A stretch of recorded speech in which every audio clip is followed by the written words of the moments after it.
Good evening everyone, welcome back to our channel BSc academy. সবাইকে আমাদের এই চ্যানেলে স্বাগত জানাই। আমি দেবলীনা ব্যানার্জি আজকে আবারও কারেন্ট অ্যাফেয়ার্স নিয়ে চলে এলাম। কারেন্ট অ্যাফেয়ার্সের class, most important current affairs. তো সবাই চটপট করে জয়েন করে যাও আর ক্লাসটাকে তাড়াতাড়ি শেয়ার করো। দেখো, যে কোয়েশ্চেনগুলো বা যে টপিকগুলো আমি আলোচনা করছি সেগুলো কিন্তু তোমাদের প্রত্যেকটা এক্সামের জন্য ইম্পর্টেন্ট, এবং কোন এক্সামে কীরকম টাইপের কারেন্ট অ্যাফেয়ার্স আসতে পারে সেটা কিন্তু আমি ক্লাসে বলে দিচ্ছি। কারণ কারেন্ট অ্যাফেয়ার্সের স্ট্যান্ডার্ডটি কিন্তু সব এক্সামে সমান আসে না।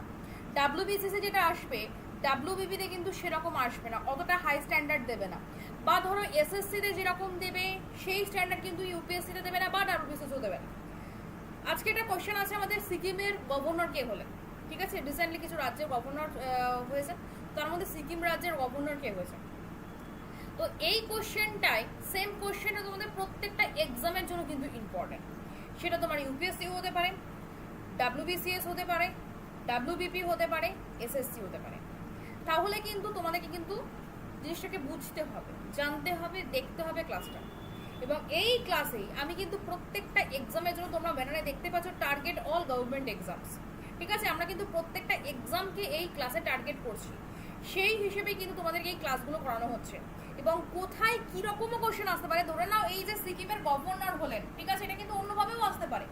সিকিমের গভর্নর হলেন, এটা কারেন্ট টপিকে এসছে, তো এখান থেকে কিন্তু একটা স্ট্যাটিক পার্টের কোশ্চেনও আসতে পারে, সেটা ডাব্লিউবিসিএসে আসতে পারে, ডাব্লিউবিপিতেও আসতে পারে। Clear?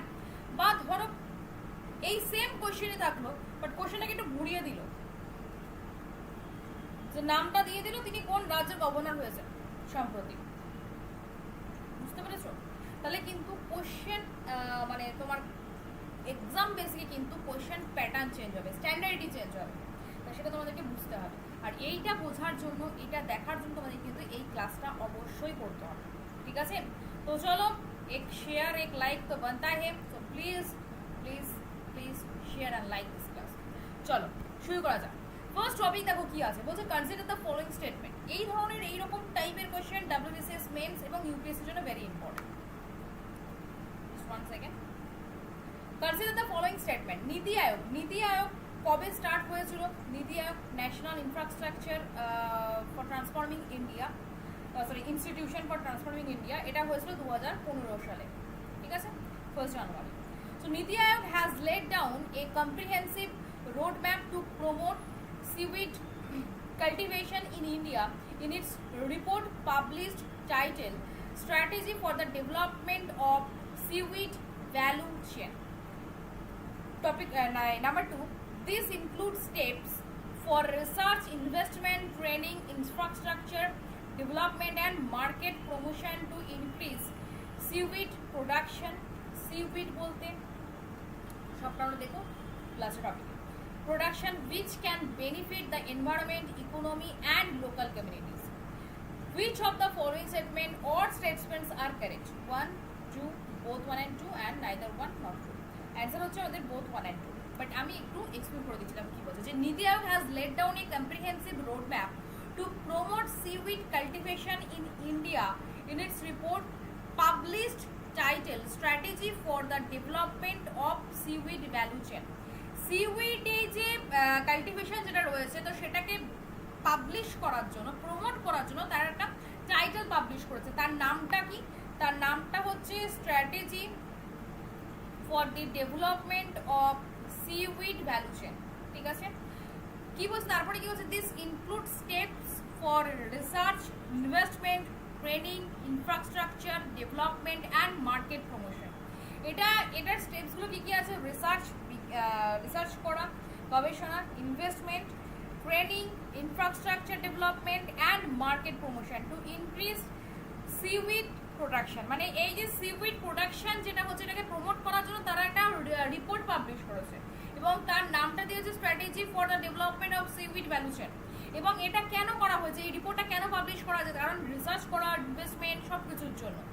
and seaweed production which can benefit the environment, economy and local communities. এটাতে বেনিফিট কি কি হবে? পরিবেশ, ইকোনমি অ্যান্ড লোকাল কমিউনিটিস। তো সিউইড প্রোডাকশন এটা কি, একটু এক্সপ্লেনেশনটা আমরা দেখে নিই। কি বলছে? যে নীতি আয়োগ হ্যাজ লেড ডাউন, যেটা টপিকে ছিল সেটা এই দুটো তাতে লেখা আছে। একটু সিউইড ব্যাপারটা কি সেটা আমরা দেখে নেব।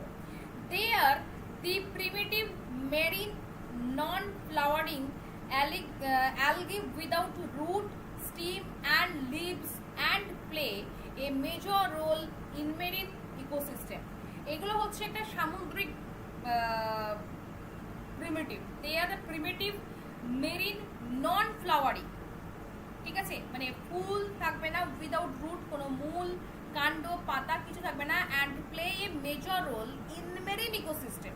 ইন মেরিন ইকোসিস্টেমে কিন্তু একটা মেজর রোল সে পার্ট করবে। Large seaweed from dense underwater forests known as clay forests, which act as underwater nurseries for fish, snails and sea urchins. Some species of seaweed are Gelidale,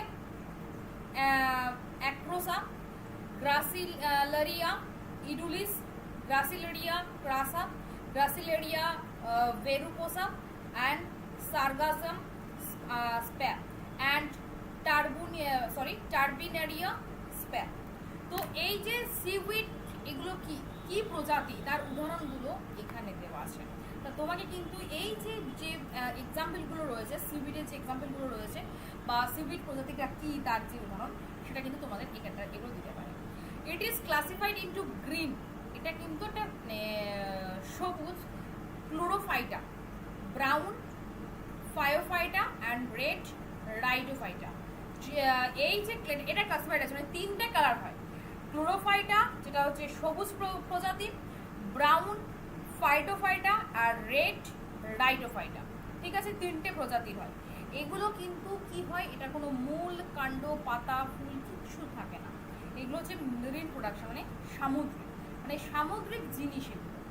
তো এই মানে সামুদ্রিক জিনিসগুলো নিয়ে আমরা কি করতে পারি, ঠিক আছে, তো এইগুলো হচ্ছে সিউইড প্রোডাকশন। তো এগুলো যাতে ইকোসিস্টেমে আমাদের কাজে লাগতে পারে এবং তার সাথে সাথে আমাদের ইকোনমিটাও কিন্তু উন্নত হতে পারে, তো সেই জন্য কিন্তু এটার উপরে বেশি জোর দেওয়া হয়েছে, নিতে সেটা করেছে। আর এই যে এনভায়রনমেন্টাল এই কোশ্চেনগুলো, এইগুলো কিন্তু তোমাদের ইউপিএসসি প্রিলিমস এবং WBCS মেন্সের জন্য ভেরি ইম্পর্ট্যান্ট, এটা মাথায় রেখো। কারণ এখন কিন্তু এনভায়রনমেন্ট থেকে কোশ্চেন প্রচুর পরিমাণে দিচ্ছে, তো সেটা ইউপিএসসিতে কিন্তু বেশ দিচ্ছে এবং WBCSও দিচ্ছে, তো সেই জন্য কিন্তু একটু খেয়াল রাখতে হবে কোশ্চেনগুলো। ক্লিয়ার, বোঝা গেল? তাহলে তিনটে ক্লাসিফিকেশন হয় সিউইডের, কী কী, ক্লোরোফাইটা গ্রিন কালার, ব্রাউন কালার হচ্ছে ফাইটোফাইটা আর রেড কালার হচ্ছে রোডোফাইটা, সরি রোডোফাইটা, আমি রাইটও বলেছিলাম, রোডোফাইটা। ক্লিয়ার, বোঝা গেছে এটুকু? চলো নেক্সট টপিকে চলে যাব। Consider the following statements. For the second time in the last 2 years, Antarctica is experiencing record-breaking heat during the peak winter season. The polar vortex, as also known as polar peak, ঠিক আছে, polar peak মানে সূর্য যেটা, is a large area of low pressure and cold air surrounding both of the Earth's poles. The term vortex refers to the counterclockwise flow of air that helps keep the colder air near the poles. Which of the following correct? কি বলছে যে 1 and 2, আচ্ছা এটা numbering একটু গন্ডগোল হচ্ছে, এটা 2 হবে, 1 and 3, 2 and 3 and all of this. সঠিক आंसर হচ্ছে all of this। আমরা একটু এক্সপ্লেন করে নিই এখানে। all of this হচ্ছে এর কি হচ্ছে, for the second time in the last 2 years, গত 2 বছরে এটা দ্বিতীয়বার Antarctica is experiencing record breaking heat. তোমরা দেখতে পাচ্ছ যে এখন ওয়েদার কিভাবে চেঞ্জ হচ্ছে, তো এই আন্টার্কটিকাতে এটা সেকেন্ড টাইম হচ্ছে যে কিভাবে একটা মানে কি বলবো উষ্ণতা বাড়ার যে একটা ব্রেক মানে বাড়ছে, যেটা হিটের রেকর্ড করছে যেটা, ঠিক আছে, মানে ধরে নাও 50 ডিগ্রি সেন্টিগ্রেড, সেটাকে বারবার ব্রেক করছে, ঠিক আছে। সো এটা নিয়ে হচ্ছে এটা সেকেন্ড টাইম যে রেকর্ড ব্রেক করছে, ঠিক আছে, মানে রেকর্ড ভাঙছে, এক কথা বলতে গেলে রেকর্ড ভাঙছে, তাপমাত্রা রেকর্ড ভাঙছে। দ্য পিক উইন্টার সিজন মানে সেখানে তো শীতকালেও এই উইন্টার সিজনেও সেখানে রেকর্ড ভাঙছে হিট। দ্য পোলার ভোর্টেক্সটা কি also known as polar peak is a large area of low pressure and cold area surrounding both of the Earth's poles. The term vortex refers to counterclockwise flow of air that helps keep the colder air near the poles. Okay, so এগুলো বোঝা গেল। তো একটু আমরা এক্সপ্লেনেশনে দেখে নিই কি বলছে। For the second time 2 years Antarctica is, এটা তো বললামই যে এটা নিয়ে গত 2 বছরে এটা নিয়ে দ্বিতীয়বার যেখানে আন্টার্কটিকাতে তাপমাত্রা রেকর্ড ভাঙলো, ঠিক আছে, উইন্টার সেশনে। তাও আবার the heat wave has caused terrestrial temperatures to average 10 degrees Celsius above normal since mid-July. জুলাইয়ের মধ্যবর্তী সময়ে যেটা গড় 10 ডিগ্রি সেন্টিগ্রেড, ঠিক আছে, নর্মালের থেকেও বেশি above, and sometimes as much as 28 degree higher, কিছু কিছু সময় 28 ডিগ্রি হায়ার হচ্ছে। Weakening of the polar vortex. The polar vortex, also known as যেটা তো বললাম polar peak, is a large area of low pressure and cold area surrounding both of Earth's poles. ঠিক আছে, মানে পৃথিবীর দুপ্রান্তে, মানে সুমেরু কুমেরু দুপ্রান্তে যেটা রয়েছে, এটা হচ্ছে পোলার ভোর্টেক্স, হচ্ছে এটা large area of low pressure, মানে লো প্রেশারের কম উচ্চচাপের একটা area of and cold surrounding, এবং শীতল বাতাসের যে কী বলবো, কোল্ড এয়ার সারাউন্ডিং, মানে শীতল বাতাসের চারিদিকে বোথ অফ আর্থ পোল, মানে পৃথিবীর দুই প্রান্তেরই এটা দেখা যাচ্ছে পোলার ভোর্টেক্সটা, ঠিক আছে। বাট কোন এরিয়া এটা দেখা যায়? লো প্রেশার এরিয়া, ঠিক আছে, large area of low pressure, উচ্চচাপের একটা বৃহৎ অংশ থাকে, আর কোল্ড এয়ার সারাউন্ডিং, ঠিক আছে। The term vortex refers to the counterclockwise flow of air that helps keep the colder air near the poles. It always exits near the poles but weakens in summer and strengthens in winter. He was it always exits near the pole but weakens in summer. গ্রীষ্মের দিকে এটা দুর্বল হয়ে যায় and strengthens in winter. Winter এবার শক্তিশালী হয়ে যায়। তো কি হচ্ছে, higher temperatures and powerful atmospheric waves disrupted the vortex. এই যে টেম্পারেচারের একটা মানে কি বলবো আপ ডাউন হচ্ছে বা একটা পরিবর্তন হচ্ছে, চেঞ্জ হচ্ছে, এর জন্য কিন্তু এই ভোর্টেক্সটা কিন্তু ডিস্টার্ব করছে। ক্লিয়ার? পোলার ভোর্টেক্স এটা হচ্ছে অ্যাকচুয়ালি পোলার পিক, ঠিক আছে, মানে এটাকে পোলার পিক বলা হয়। ক্লিয়ার? পৃথিবীর দুই প্রান্তে কিন্তু এটা দেখা যাচ্ছে। This coil out cold air to escape and warm air from above to descend. The arrival of this warm air led to a rise in temperatures in the region. This allowed cold air to escape and warm air from above to descend. The arrival of this warm air led to a rise in temperature in the region. বলছে যে এই যে অ্যারাইভালটা হচ্ছে এই উষ্ণ বাতাসের, তো এটা লিড করছে rise in temperature in the region, এই রিজিয়নে এটা এই টেম্পারেচার রাইজ করছে। ক্লিয়ার? বোঝা গেল?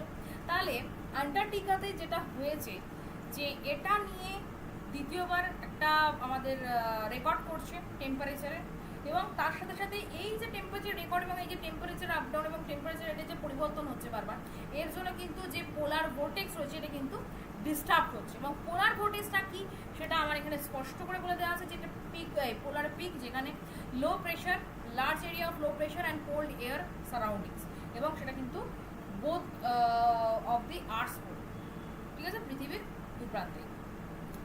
Next, consider the following statements. Scientists have drilled the deepest ever into rock from Earth's mantle using the marine drilling vessels Jody's resolution. The drilling went 3,160 feet, মানে হচ্ছে 1268 meters below the Atlantic sea floor. This drilling has produced a large sample of rock from the mantle, the most voluminous layer of Earth. কোনটা সঠিক? এর মধ্যে হচ্ছে দ্বিতীয়টা সঠিক। কি বলছে যে সায়েন্টিস্টরা ড্রিল করেছে the deepest ever into rock from earth's mantle using the marine drilling vessel JOIDES resolution. So JOIDES রিসলিউশনটা কি, এই আটলান্টিক সি ফ্লোরে কি হয়েছে না হয়েছে আমরা ডিটেলসটা দেখব। চলো, scientists have drilled the deepest river into rock from Earth's melt using the marine drilling vessels Jodi's resolution. The drilling went 4,160 feet মানে হচ্ছে 1268 metre below the Atlantic sea floor. এই ড্রিলিংটা যেটা হয়েছে, যে ড্রিলিংটা করেছে সেটা কোথায় করেছে, আটলান্টিক সি ফ্লোর থেকে, মানে আটলান্টিক মহাসাগর থেকে নিচে 4160 ফুট নিচে করা হয়েছে এই ড্রিলিংটা। ঠিক আছে, this drilling has produce a large sample of rock from the melt the most voluminous layer of earth. This cylindrical core sample will provide information about the structure of chemical reaction of the upper part of the melt. মেল্টের যে আপার পার্টটা রয়েছে, তো সেখানে কি কেমিক্যালের reaction রয়েছে, কি structure রয়েছে, এইটার জন্য এই ড্রিলিং করা হয়েছে। The rocks of the melt layer are at such a depth that they are difficult to obtain. However, there are some places on the sea floor where these melt rocks are visible. যদি বা কিছু জায়গায় C ফ্লোরে বা সমুদ্রে কিছু কিছু জায়গায় এই মেল্ট রক্সটা কিন্তু দেখা যায় আর visible. One such place in the Atlantis Massif, an underwater mount or mountain where melt rock is exposed on the ocean floor. ঠিক আছে, বলছে যে এই যে রক্স অফ মেল্ট লেয়ারে যে রকটা রয়েছে, মানে কি বলবো, শিলা বলা হয়, এর depth that they are difficult to obtain, but কিন্তু কিছু কিছু জায়গায় এই মেল্ট লেয়ারে কিছু কিছু জায়গায় কিন্তু ভিজিবল। ওয়ান সাচ প্লেস, যেমন একটা হচ্ছে Atlantis massif and underwater mount or mountain where mantle rock is exposed on the ocean floor. সমুদ্রের যে ফ্লোরটা রয়েছে তার ওপরে এটা এক্সপোজ করে। ঠিক আছে, ক্লিয়ার? আচ্ছা, আর কি বলছো? আচ্ছা, এটা ক্লিয়ার হলো। ঠিক আছে, তো আটলান্টিকের যে 4160 ফুট নিচে, 1268 মিটার নিচে এই ড্রিলটা করা হয়েছে। সায়েন্টিস্টরা এই ড্রিল করেছে ডিপেস্ট এবার into rock from earths melt. তো এটা কোথায় করা হয়েছে সেটাও দিতে পারে তোমাদের এখান থেকে, কিন্তু অনেক কিছু কোশ্চেন দিতে পারে, এবং এই কোশ্চেনগুলো কিন্তু ইউপিএসসির জন্য বেশি ইম্পর্টেন্ট এবং WBCS মেন্সের জন্য মাথায় থাকে। তো সামনে যাদের WBCS হচ্ছে তাদের কিন্তু আসতেই পারে না, আসার কিছু নেই।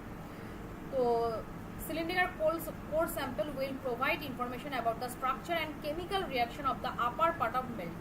এই মেল্টেল রকের উপরে কিন্তু এই ড্রিলিংটা করা হয়েছে, এটা কিন্তু আসতে পারে। Clear? Next, SJVN Green Energy Limited, SGEL যেটা, commissioned the 50 megawatt Omkareshwar floating solar project. Topic number 2, SJVN Limited is a mini Ratno Schedule A central public sector undertaking under the Ministry of Power, Government of India. The Omkareshwar floating solar park is located in Khandwara district of Madhya Pradesh. এর মধ্যে কোনটা সঠিক?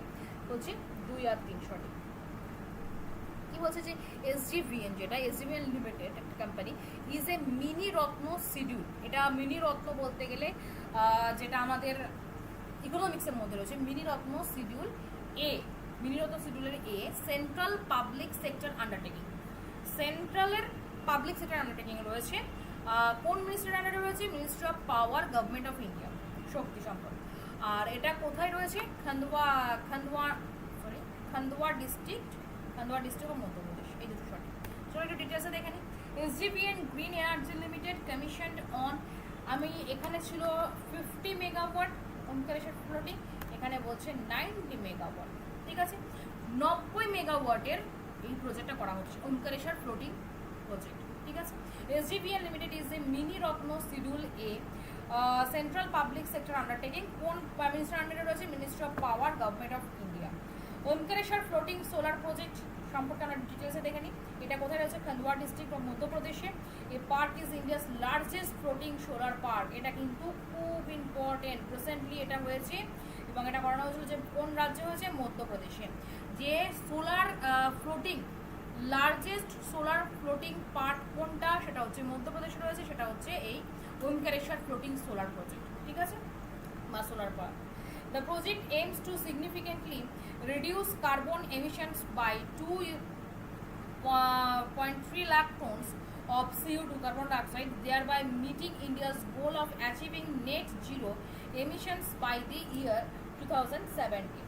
It will also help in water conservation by reducing water evaporation. Water evaporation के মানে জলীয় বাষ্প যেটা সেটাকে reduce করবে, কমাবে। India's installed solar power capacity has grown significantly, reaching 85.47 gigawatt by June 2024.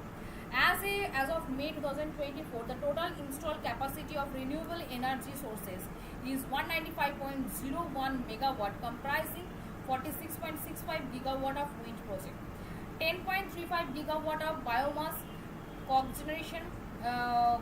cogeneration, 5 gigawatt of small hydro, 0.59 gigawatt of waste of energy, and 46.92 gigawatt of large hydro. কি বলছে? মে মাসে টোটাল ইনস্টল কি ইনস্টল করা হয়েছিল এখানে? Total install কি করা হয়েছে দেখো, 195.01 গিগাওয়াট কম্প্রাইজিং, ঠিক আছে, 46.65 গিগাওয়াট উইন্ড প্রজেক্ট করা হয়েছে, 10.35 গিগাওয়াট বায়োমাসের উপর খুব জোর দেওয়া হচ্ছে, 5 গিগাওয়াট স্মল হাইড্রো, আর 0.59 গিগাওয়াট কী করেছে? Waste to energy, and 46.92 gigawatt large hydro project এখানে কিন্তু ইনস্টল করা হয়েছে মে মাসে। সো এগুলো কিন্তু ইম্পর্টেন্ট, তোমাদের এই কোয়েশ্চেনগুলোই এই মানে এই স্টেটমেন্টগুলোই করেছি, মানে এই স্টেটমেন্টগুলো শুধু আসবে তা না, এবার তোমাদের দিয়ে দিতে পারে যে ওমকারেশ্বর ফ্লোটিং পাওয়ার প্রজেক্ট সম্পর্কে কোনটা সঠিক, এটাও দিতে পারে, ঠিক আছে। তো সেই জন্য কিন্তু একটু ভালো করে ধ্যান দিয়ে পড়তে হবে। ওকে, চলো next. Then consider the following statement. Microorganism that thrive in extreme heat environments such as microwave ovens were studied to understand their evolutionary adaptation. The dominant bacteria belong to the Bacillus, Micrococcus, and Staphylococcus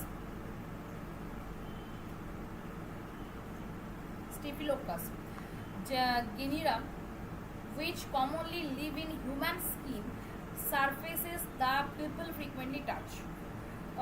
এখানে কি বলা হয়েছে? Bacillus, Micrococcus, and Staphylococcus genera, which commonly live in human skin, মানে মানুষের শরীরে যেগুলো থাকে commonly সেগুলো বলা হচ্ছে। তবে এখানে মধ্যে কোন স্টেটমেন্টটা সঠিক? এখানে দুটো স্টেটমেন্টই সঠিক। চলো একটু ডিটেলসে দেখে নিই আমরা। কি বলছে? যে micro organisms that thrive in extreme heat environments such as microwave ovens were studied to understand their evolutionary adaptation.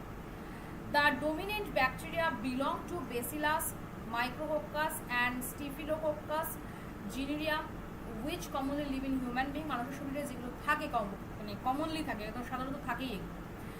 The are surfaces that people frequently touch. Some strains of bacteria associated with foodborne illnesses, including Klebsiella and Privandemonas, who also grew in household microwaves. Laboratory microwave oven had the greatest genetic diversity. কি বলছে? এটা variation in genes within the species of bacteria.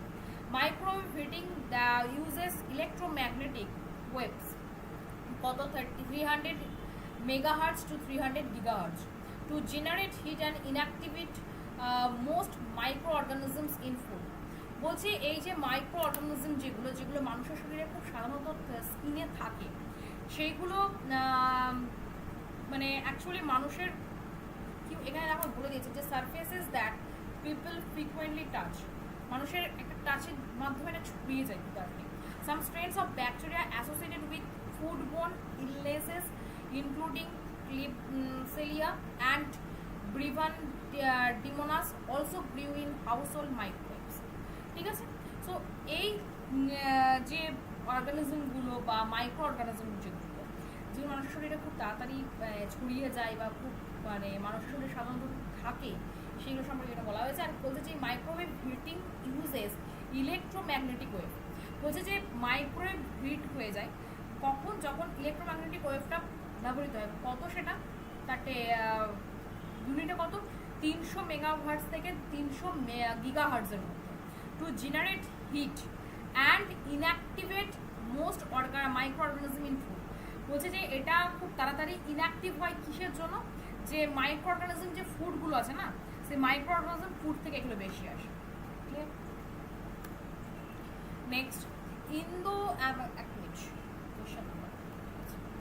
Indo American chamber of commerces IACC Center of Excellence for MSME has been inaugurated in which state? Bihar, Uttar Pradesh, Gujarat and Madhya Pradesh. সঠিক answer Gujarat.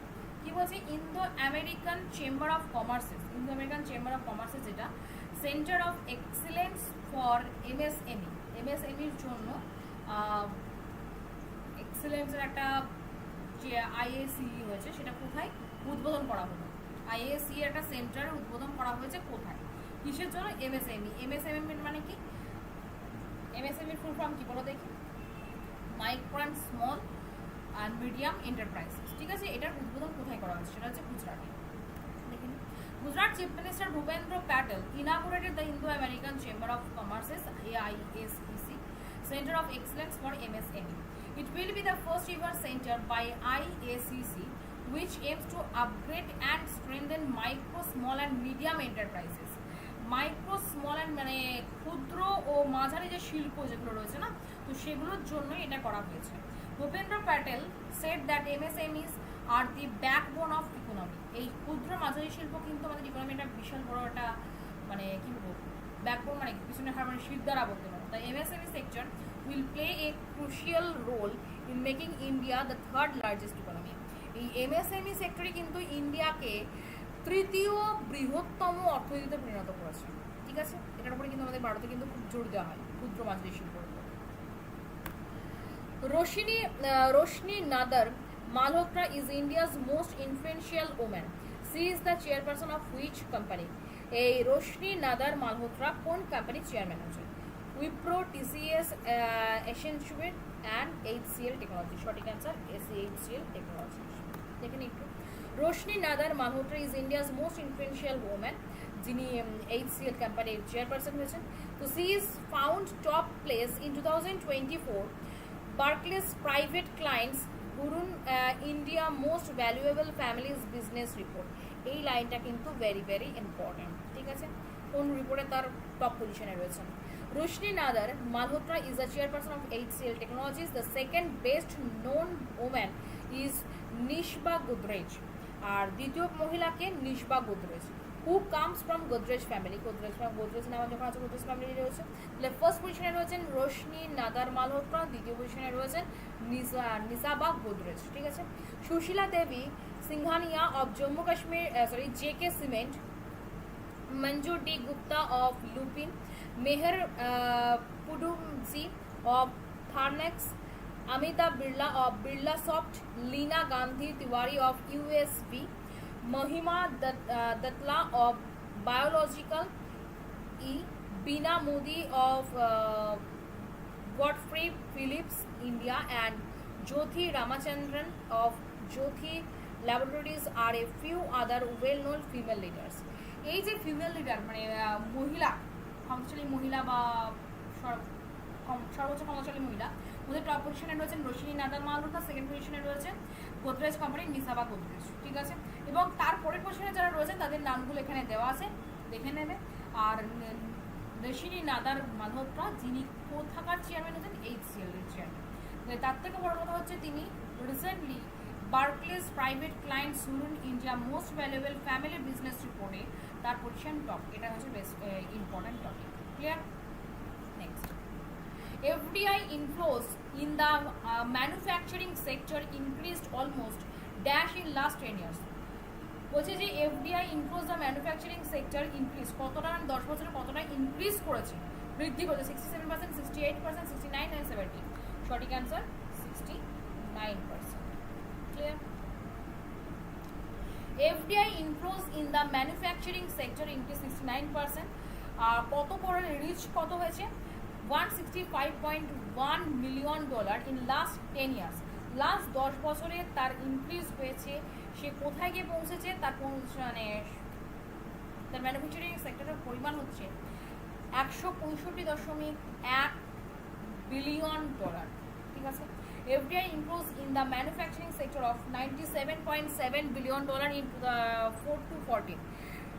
তারও 10 বছর আগে, মানে 20 বছর আগে ধরে নাও, 4 থেকে 14, এই পিরিয়ডে তার ম্যানুফ্যাকচারিং সেক্টরটা ছিল, ম্যানুফ্যাকচারিংটা ছিল $97.7 billion।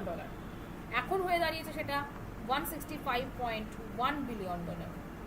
কতটা মানে গ্যাপিংটা বুঝতে পারছো নিশ্চয়ই। FDI inflows $383.5 billion came during 1920 and 23-24 alone. This inflow was mainly driven by production-linked incentive schemes. এটা অ্যাকচুয়ালি হয়েছে কিসের জন্য? প্রোডাকশন লিঙ্ক ইনসেন্টিভ স্কিমের জন্য। ঠিক আছে? According to the largest government data, 755 applications of PLI for PLI schemes have been granted in 14 key areas. Up till March, investments totaling rupees 1.23 lakh crore were achieved, creating about 8 lakhs jobs. বলছে যে এই March মাসে এই investment দাঁড়িয়েছে প্রায় 1.23 lakh crore। এই যে PLI মানে হচ্ছে কি বলছে? যে প্রোডাকশন লিঙ্কড ইনভেস্টমেন্ট ইনসেন্টিভ। ঠিক আছে? প্রোডাকশন লিঙ্ক ইনসেন্টিভ যে স্কিমটা রয়েছে এটার জন্যই এই মানে এফডিআইয়ের যে ম্যানুফ্যাকচারিং সেটা বৃদ্ধি পেয়েছে। And outlay of rupees 1.97 lakh crore was announced for PLI initiatives covering 14 important sectors. The PLI programs are designed to draw capital into key sectors: the production of mobile phones and certain electronic components, pharmaceuticals and their ingredients, medical services, autos and auto parts, steel, telecommunication, textile, food, others items are among the key sectors. বলছি এই যে FDI প্রোডাকশনের মধ্যে কি কি পড়ছে? Mobile পড়ছে, automobile পড়ছে, ফুড পড়ছে, টেক্সটাইল পড়ছে, সব কিছু পড়ছে। সো এখানে এই যে ম্যানুফ্যাকচারিং গত 10 বছরে পৌঁছেছে $165.1 billion। তারও 10 বছর আগে ছিল সেটা $97.7 billion। বাট এই যে 165 এখন, তার আগে 97.7, এই 97.7 থেকে 165 এই যে আপগ্রেড, এই যে মানে বৃদ্ধিটা, এটা হয়েছে কিসের জন্য? পিএলআই অর্থাৎ প্রোডাকশন লিঙ্কড ইনসেন্টিভ। ঠিক আছে? ইনসেন্টিভ স্কিমের জন্য। ক্লিয়ার? বোঝা গেছে? চলো নেক্সট টপিকে চলে যাই। Who proposed a national geospatial data repository? Manohar Lal Khattar, Dharmendra Pradhan, Jitan Ram Majhi and Dr. Jitendra Singh. আবার বলছি, who proposed a national geospatial data repository? কি হবে সঠিক answer? Option D, Jitendra Singh. Union Minister Dr. Jitendra Singh proposes a national geospatial data repository and PPP model while chairing a joint meeting of the Science Ministries and Department of the Government of India. The Department of Space, Department and Science Technologies and Ministry of Arts Science will create a unified geospatial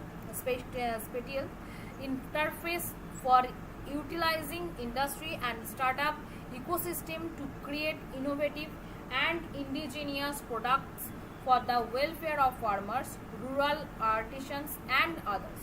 The unified web repository of Indian science and technology will be made live and feedback will be shared with the minister. Dr. Jitendra Singh reviewed the present status of one common portal for all kinds of research under Department of Biotechnology. Jitendra Singh also reviewed the progress of the proposed Vigyan Shakti portal.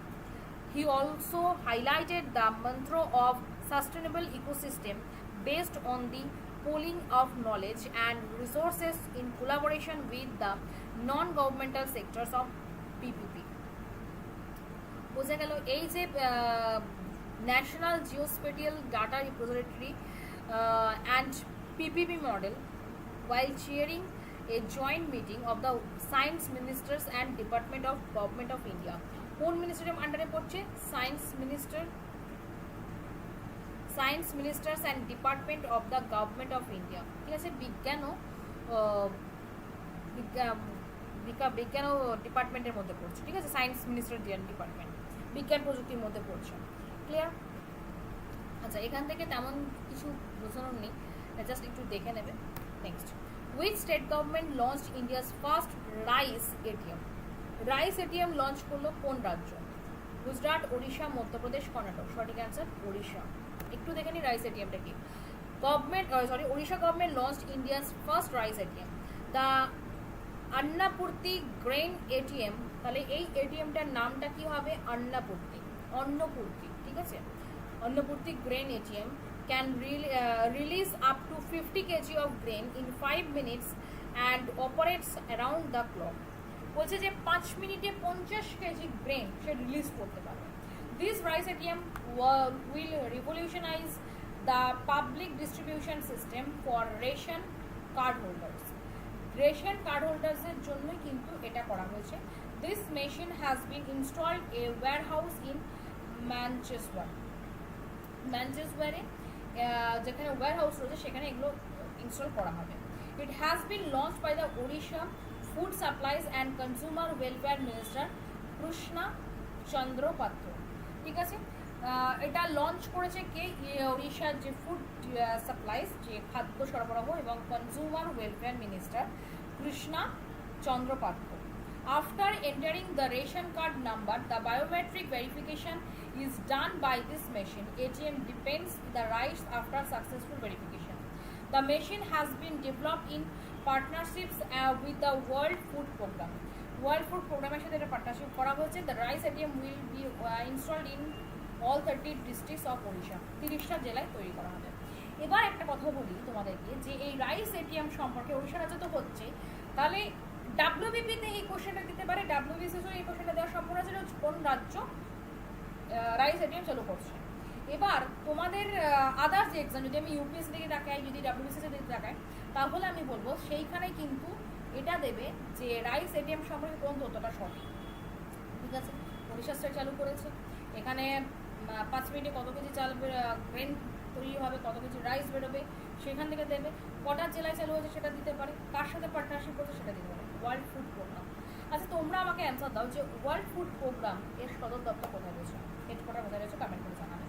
আর একটা question এর সাথে তোমাদের থাকছে, সেটা হচ্ছে ওড়িশার new যে chief minister হয়েছেন তার নাম কি? ওড়িশার নতুন চিফ মিনিস্টারের নাম কি সেটা কমেন্ট করে জানাবে। ক্লিয়ার? নেক্সট হচ্ছে Indian air force participated in exercise Udara Shakti 2024 with which country force? Malaysia, Thailand, Australia, Canada. কি এক্সারসাইজ? উদারা শক্তি। উদারা শক্তি 2024 ভারতের সাথে কার হয়েছে? সঠিক অ্যান্সার মালয়েশিয়া। দেখেন একটু। Indian air force participated in exercise Udara Shakti 2024 in Malaysia. Exercise Udara Shakti 2024 was conducted in collaboration with the Royal Malaysian Air Force. Royal Malaysian Air Force এর সাথে হয়েছে Indian Air Force from 5 to 9 August Kuantan Malaysia. মালয়েশিয়াতে হয়েছে এটা, মালয়েশিয়ার কোথায় হয়েছে? কুয়ান্তানে। ঠিক আছে, এবার কিন্তু এটা দিতে পারে যে উদারা শক্তি ভারত এবং মালয়েশিয়ার মধ্যে হচ্ছে, এবং তার সাথে উদারা শক্তি ভারত ও মালয়েশিয়ার মধ্যে এটা WBP দিতে পারে, WBCS দিতে পারে, WBSI এর জন্য ইম্পর্টেন্ট, কনস্টেবলের জন্য এক্সারসাইজ 0 দিতে পারে, বাট নাও দিতে পারে, বাট এসআই এর জন্য ইম্পর্টেন্ট, WBCS এর জন্য ইম্পর্টেন্ট। এবং এটা কোথায় হয়েছে? এটা কিন্তু সমস্ত এক্সামের জন্য important. Kuantan, Malaysia. The IAF participated in this exercise with SHU, the 30 MKI fighter jets. এখানে কোন এক্সারসাইজটা নেওয়া আসা হচ্ছে? Shoot 30 MKI fighter jet. During the exercise, the IAF's Su-30 MKI fighter jets engaged in air combat missions with the RMAF Su-30 MKH fighters. ঠিক আছে, এই Su MKI এইটা তো রয়েছে ভারতে, তার সাথে কম্ব্যাট মিশন কি আছে? RMAF Su-30 MKF. The main aim of exercise is to boost operational efficiency and technical experts of both air forces. Actually তাই হয়, এক্সারসাইজের মূল উদ্দেশ্যই হচ্ছে যাতে দুটো দেশের মধ্যে কার কী ক্ষমতা রয়েছে, কার কী শক্তি রয়েছে, কী এক্সারসাইজ দেখা, সেটাই এক্সারসাইজ মানে দেখানো, প্রকাশ করা। In this exercise, the crews of both the air forces got familiar with each other's operational protocols. It will enhance interoperability,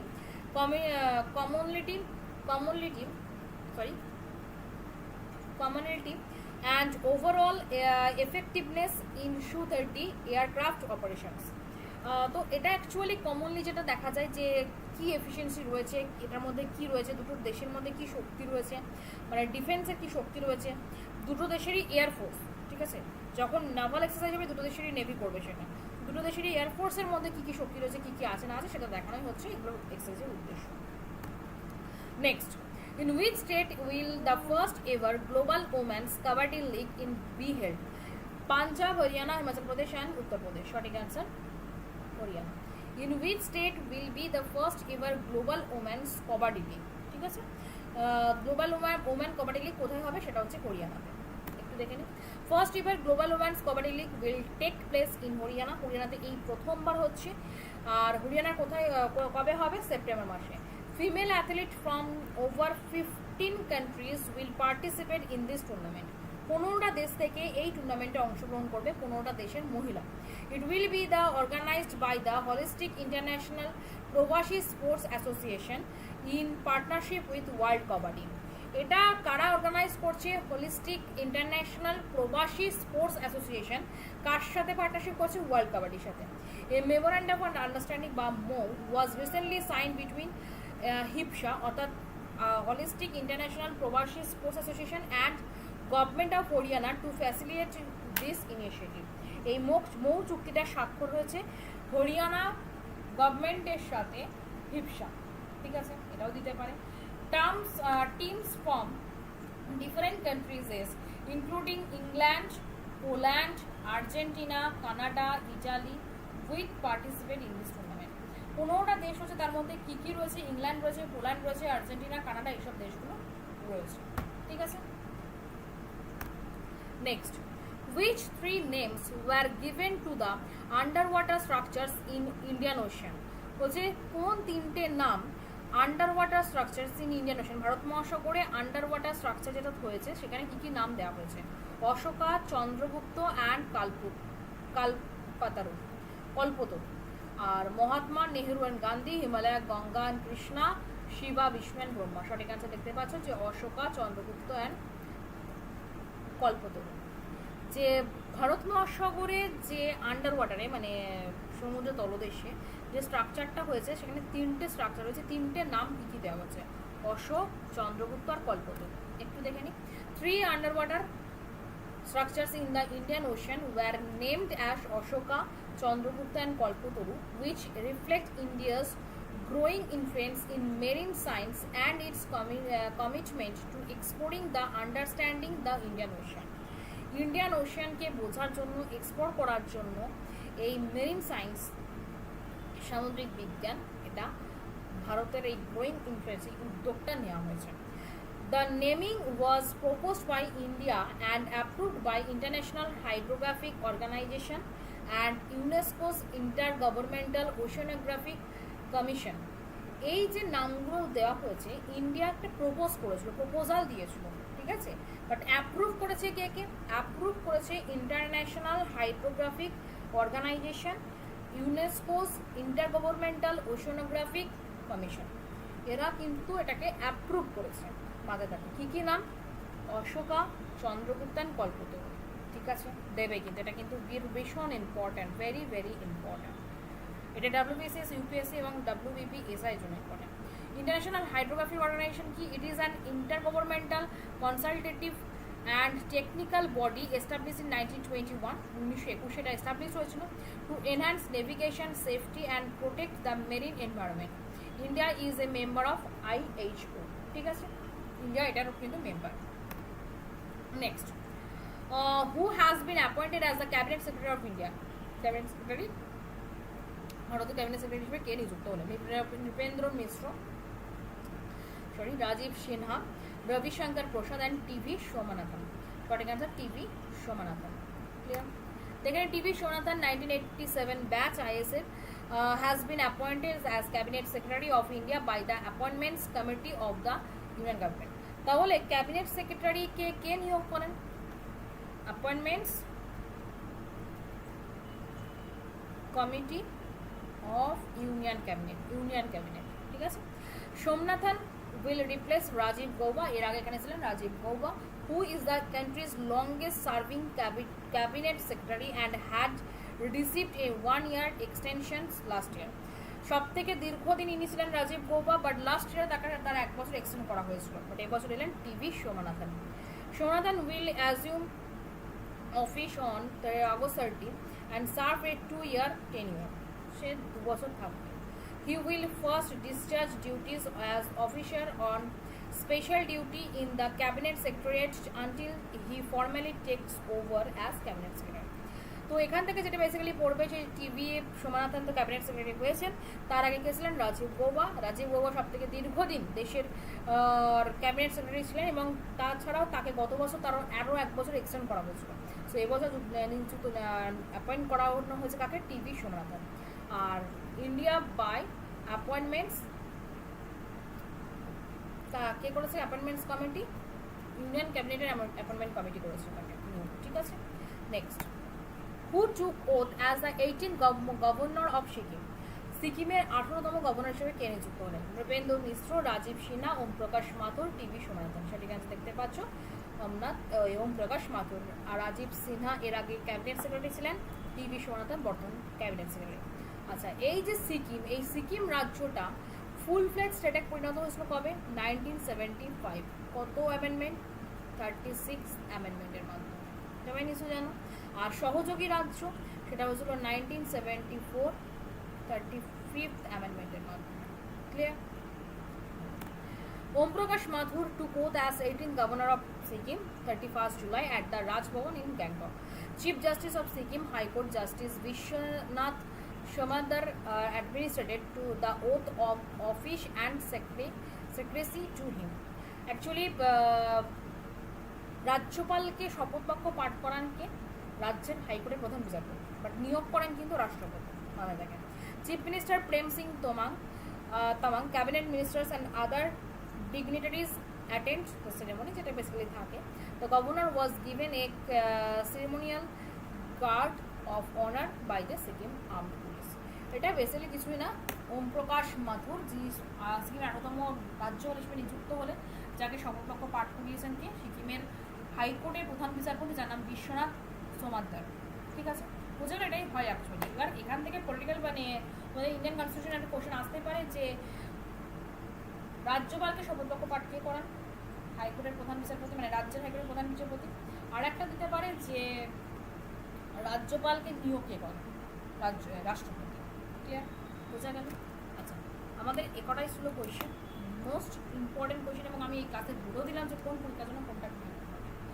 ক্লাসটা কেমন লাগলো অবশ্যই কমেন্ট করে জানাবে। প্রত্যেকদিন ক্লাস হবে তোমাদের এই কারেন্ট অ্যাফেয়ার্সের ক্লাস, আমাদের চ্যানেলকে ফলো করো আর অবশ্যই চ্যানেলটাকে সাবস্ক্রাইব করো বাংলায় UPSC related WBCS mains related class করার জন্য। আর আগামীকাল আমি সকাল 7টাতে তোমাদের ক্লাস নেবো।